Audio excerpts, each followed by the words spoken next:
Good afternoon, everyone. It is so good to virtually see you. Today is Monday, March 23rd, and I was hoping to do a read aloud on the book Freak the Mighty. I'm experimenting with a lot of educational technology to best serve you, and hopefully we'll be able to do a virtual book talk later this week if all goes well. I'm going to reach out to people around our school to maybe read a few of these chapters. I can't promise that we'll finish this book this week, but I'm going to try to read you the first few chapters right now. Thank you very much, students, for letting me get dressed up, shower, shave, all that good stuff. With the barber shops kind of shutting down until May, it may be that the next time we see each other, I look like this. This is exactly what my hair would do if I let it grow. But anyhow, let's go ahead and get back to Freak the Mighty. Production quality won't be great on this, but we'll make do. So again, we'll start reading Freak the Mighty by Rodman Philbrick.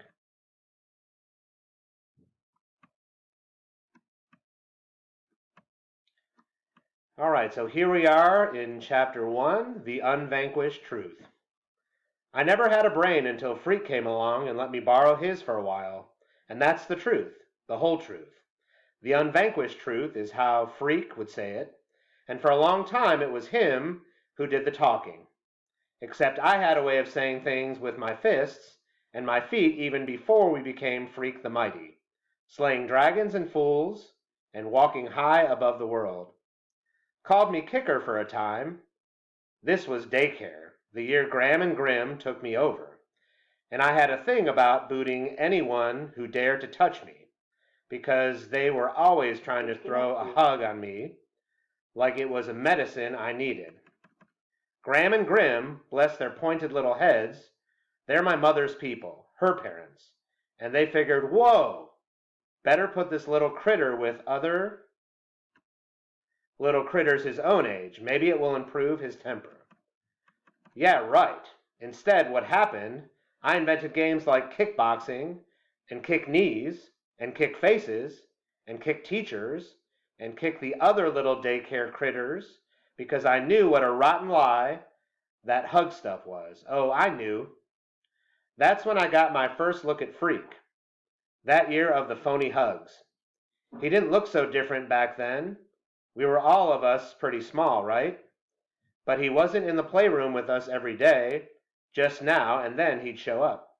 Looking sort of fierce is how I remember him, except later it was Freak himself who taught me that remembering is a great invention of the mind, and if you try hard enough, you can remember anything, whether it really happened or not.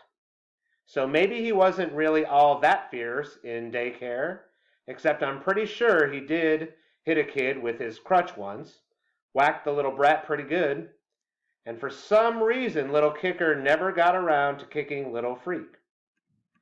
Maybe it was those crutches kept me from lashing out at him. Man, those crutches were cool.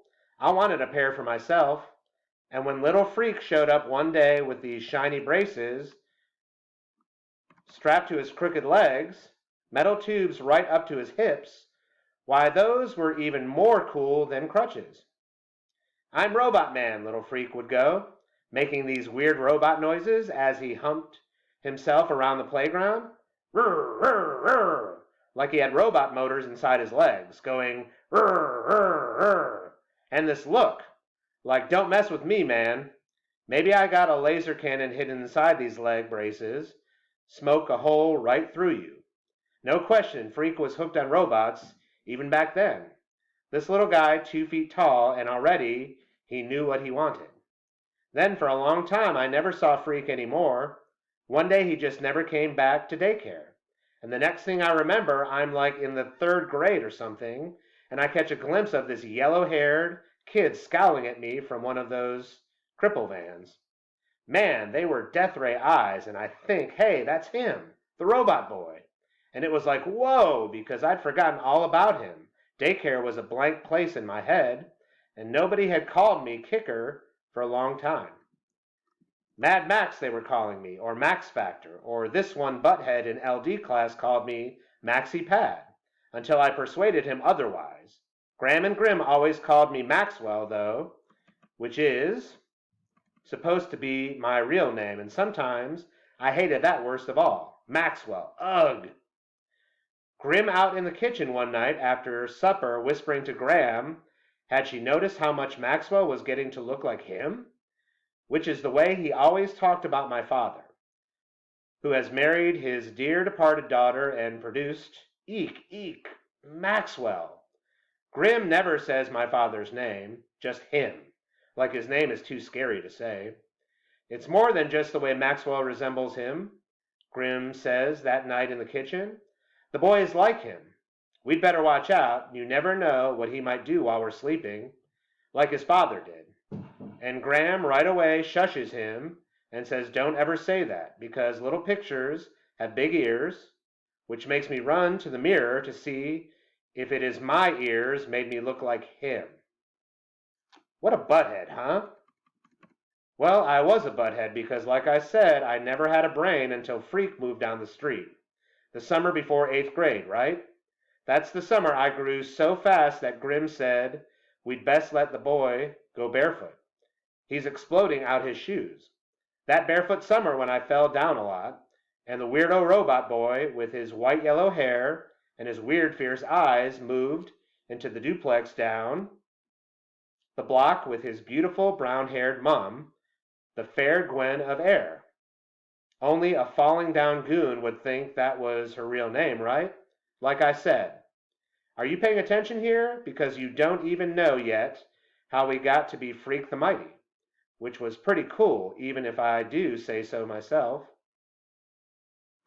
All right, so now we are at chapter 2, up from the Down Under.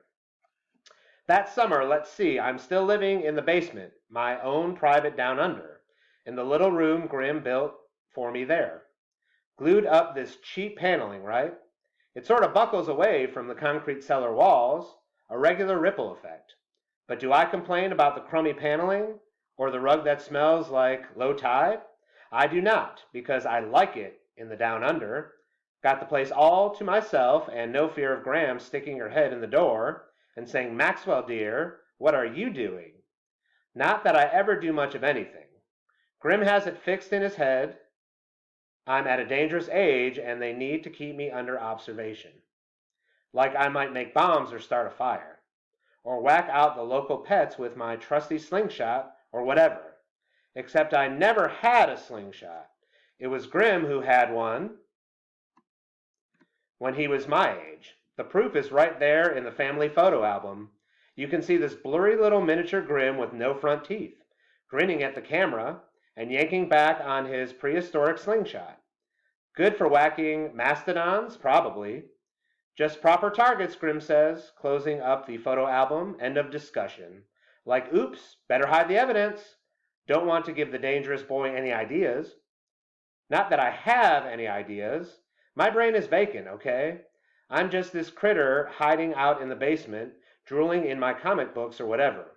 All right, I never actually drool, but you get the picture. Anyhow, this is the first day of July, already counting down for the 4th and wondering where I can get an M80, which is supposed to have the explosive power of a quarter stick of dynamite or something. And when it goes off, your heart thuds to a stop for a microsecond. Wham! Which is probably what Grim is afraid of. Eek, Maxwell armed with dynamite. So finally I get bored in the Down Under and I'm hanging out in the so-called backyard, your basic chunk of chain link heaven. Grim keeps this crummy little mower in the shed, but what's the point of mowing dirt, right? Okay, I'm out there messing around and that's when I see the moving van. Not your mainstream, nationwide, brand name mover either, just some cheapo local outfit. These big bearded dudes in their sweaty undershirts lugging stuff into the duplex, half that's been vacant since last Christmas, when the dope fiend who lived there finally got busted. At first I'm thinking the dope fiend is back. He's out of jail or whatever, and he's moving his stuff back in. Then I see the fair Gwen. Not that I knew her name, that was a little while later. At first she's a glimpse. Caught her going between the van and the front door talking to the Beards. I'm thinking, hey, I know her. And then I'm thinking, no way, butthead. No way you'd know a female that beautiful. because she looks like some kind of movie star, wearing these old jeans and a baggy t-shirt, and her long hair is tied back and she's probably sweating, but she still looks like a movie star. Like she has this glow, a secret spotlight that follows her around and makes her eyes light up. And I'm thinking, well, this improves the old neighborhood. You're thinking, yeah, right, the goon is barely out of 7th grade. Who does he think he is? All I'm saying, the fair Gwen had a star quality, and even a total moron can see it. And the reason she looked familiar is I must have seen her bringing Freak to daycare way back in the dark ages, because the next thing I notice is this crippled up, yellow-haired midget kid strutting around the sidewalk giving orders to the beards. He's going, "Hey, you doofus. Yeah, you with the hairy face. Take it easy with that box. That box contains a computer. You know what a computer is? I can't believe it." By then I'm sneaking along the street to see what's going on. And there's this weird-looking dude. He's got a normal-sized head, but the rest of him is shorter than a yardstick and kind of twisted in a way that means he can't stand up straight and makes his chest puff out. And he's waving his crutches around and yelling at the movers. "Hey, Gwen," one of the beards says, "can't you give this kid a pill or something? He's driving us nuts." So Gwen comes out of the house and pushes the hair out of her big brown eyes, and she goes, "Kevin, go play in the backyard, okay?" "But my computer." "Your computer is fine. Leave the men alone. They'll be done soon, and then we can have lunch." By this time, I'm hunkering along in front of the place, trying to maintain a casual attitude. Except, like I said, my feet are going wild that year, and I keep tripping over everything. Cracks in the sidewalk, ants on the sidewalk, shadows, anything. Then the strange little dude jerks himself around and he catches sight of me, and he lifts a crutch and points it up at my heart, and he goes, "Identify yourself, Earthling." I'm busy keeping my feet from tripping and don't get that he means me. I said, "Identify yourself, Earthling, or suffer the consequences." I'm like, "What?" And before I can decide whether or not to tell him my name, or which name, because by now I recognize him as the weird little robot kid from daycare, and maybe he remembers me as Kicker. Anyhow, before I can say a word, he pulls the trigger on that crutch and makes a weapon noise. And he goes, "Then die, Earthling, die." I motor out of there without saying a word, because I'm pretty sure he really means it. The way he points that crutch is only part of it. You have to see the look in his eye. Man, that little dude really hates me. He wants me to die. All right, so here we are at Chapter 3, American Flyer. I'm going to stop there. It's great to connect with you, and as I always say in class, if you do not know any vocabulary, you can certainly pause this presentation and maybe look up the word in a dictionary. And I also want you to keep in mind how quotes are used. A lot of us still struggle a little bit with pointing out evidence using quotes, so take a look at how the writing goes. So I will hopefully touch base with you soon, but like I said, I'm going to reach out to other people around school, hoping they can maybe read a few chapters to you, and we'll see if we can't at least get through about half this book this week. Thank you very much, and again, please reach out if you need anything from me. Take care.